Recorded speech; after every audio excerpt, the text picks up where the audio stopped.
Okay, so a month ago I went on a solo road trip from New York right up to Toronto to meet family, and I really meant to release this video then, but I didn't really have a chance. But now I want to because it's summer and everybody's doing road trips, and I wanted to share with you my real life experience of what it is to be in a EV on a long road trip, give you tips and suggestions on what you should be looking out for. And I used a plain old vlogging camera for this, for the entire trip. This is one of my first cameras, so I'm kind of excited to share this experience with you. Okay, so let's get started.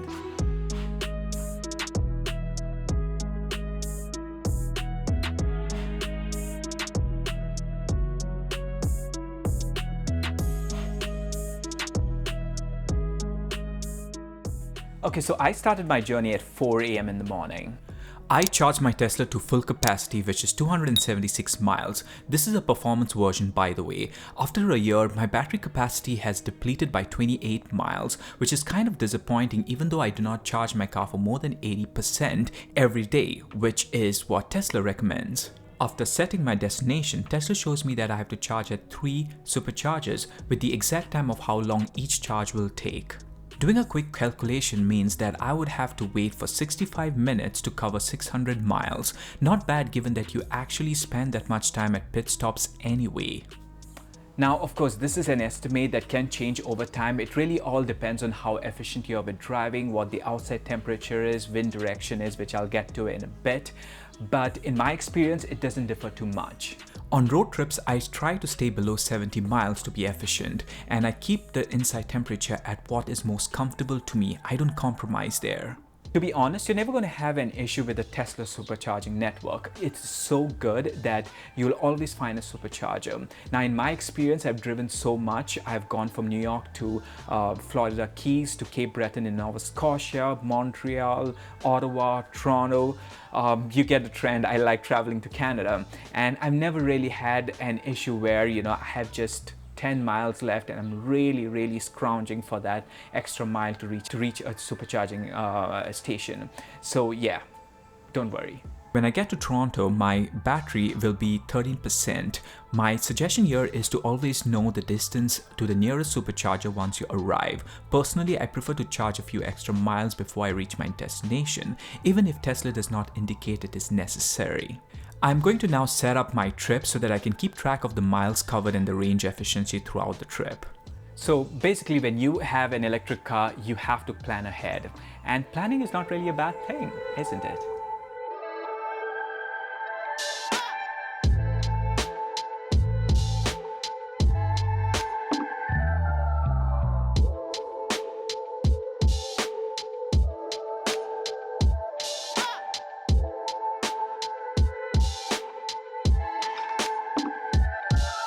It's been an hour and a half of driving. I have 207 miles of range left and 119 miles to cover to my first supercharger.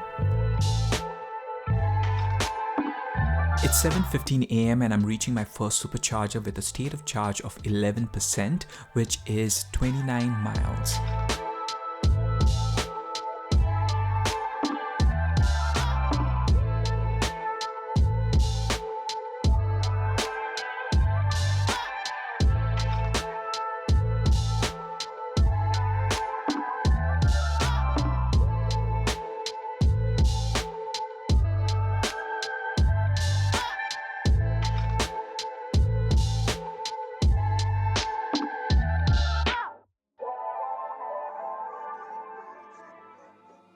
Initially, I was supposed to arrive with a 20% charge, but I ended up arriving with only 10%. The watts per mile was 323, which is not too bad. However, earlier when I checked the energy map, I noticed that I lost around 14 miles only because of the wind direction that was coming from the northeast.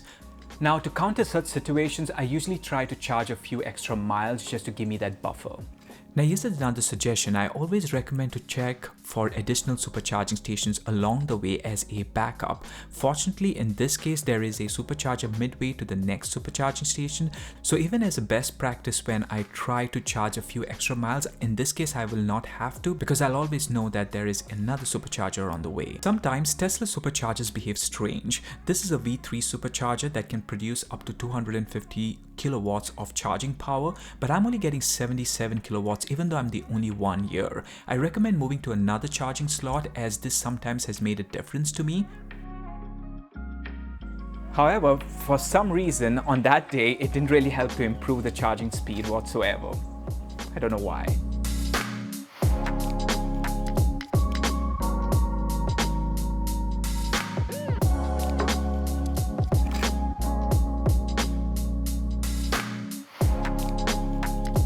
It's been 5 hours since I started my trip. I currently have 65 miles of range left. I'm reaching my second of the 3 charging stations. I will be here for 30 minutes before I head to Niagara Falls, which is the last charging station along my route.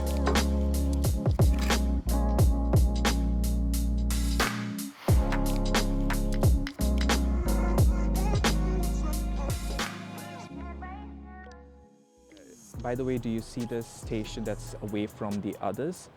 Just a request for all the Tesla owners who are not aware of it. If you don't have a tow hitch or you're not towing anything, try to keep that space open for those who really need it so that they don't have to back up. Just something to mention because many are not aware of it. So before I leave, what I'm going to do is I'm going to stop by at a coffee shop. So I think what I'll do is just simply add a stop. And I did some research and I think there is this one place called Soulful Cup Coffee. I want to try that out. So let's see. So it's very easy to just add a stop. So it's going to mean that I might have to drive just 6 minutes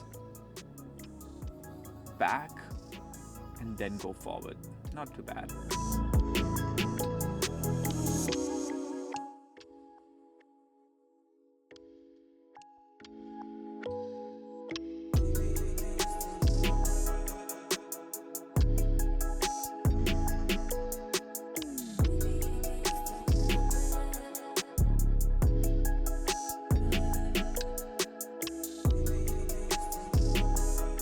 I just crossed the US-Canada border and now charging at the 3rd supercharger. Once I finish charging, I plan to take a detour to grab some lunch. I prefer skipping breakfast and going straight to lunch.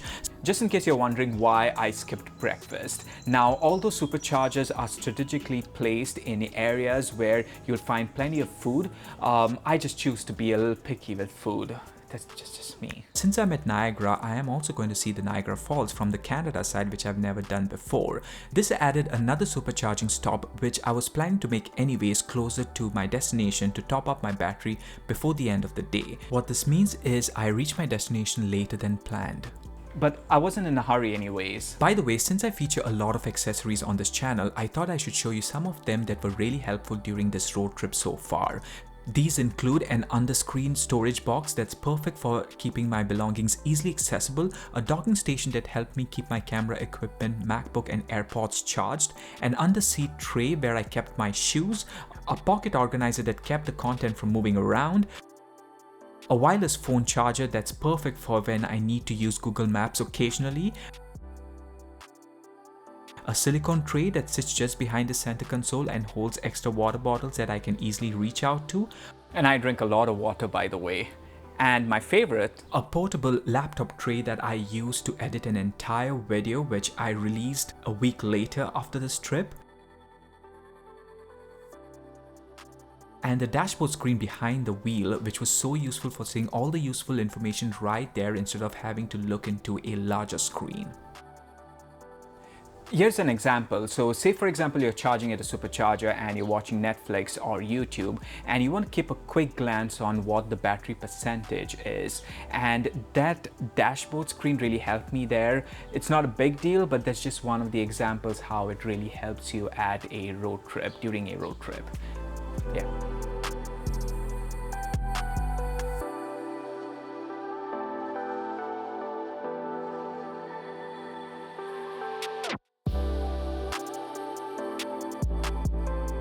I'm currently at my last charging station, which is only 3 minutes away from my destination. I'm going to charge for at least 200 miles so that I don't have to charge while I'm in Toronto for the next couple of days. Just a habit that I suggest every EV owner to inculcate. It really helps. Now, since this is my last charging station, this seems to be a perfect time to give you a summary of my trip. This is the 4th charging station I've stopped at, even though Tesla only projected 3. This is not the fault of Tesla, it's just me making a detour for lunch and doing some sightseeing. I arrived at 5:23 p.m. despite initially planning to arrive at 2 p.m. So I drove 582 miles, consumed 310 watts per hour on an average, which is not a bad average for a long road trip like this.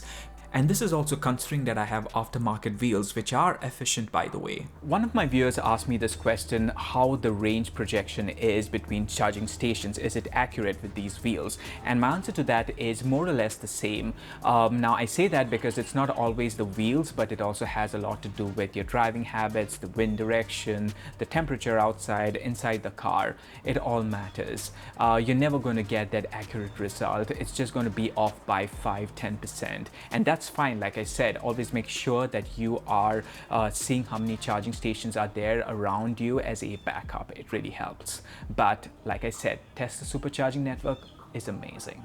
By the way, before I end, the entire trip, including the 4th supercharger, cost me around $64. I did a bit of calculation, and if my car was a gasoline car and it gave me 25 miles per gallon, I would pay roughly around $100.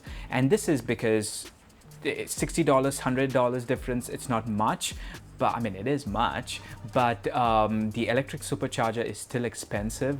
Just imagine when you're charging at home every day, how much you're really saving.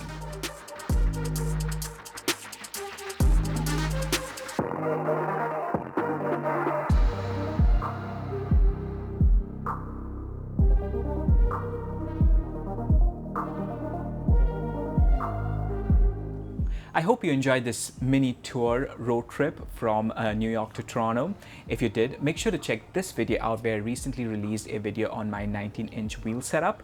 Until the next time, take care, stay subscribed, and I'll catch you in my next video. Bye-bye.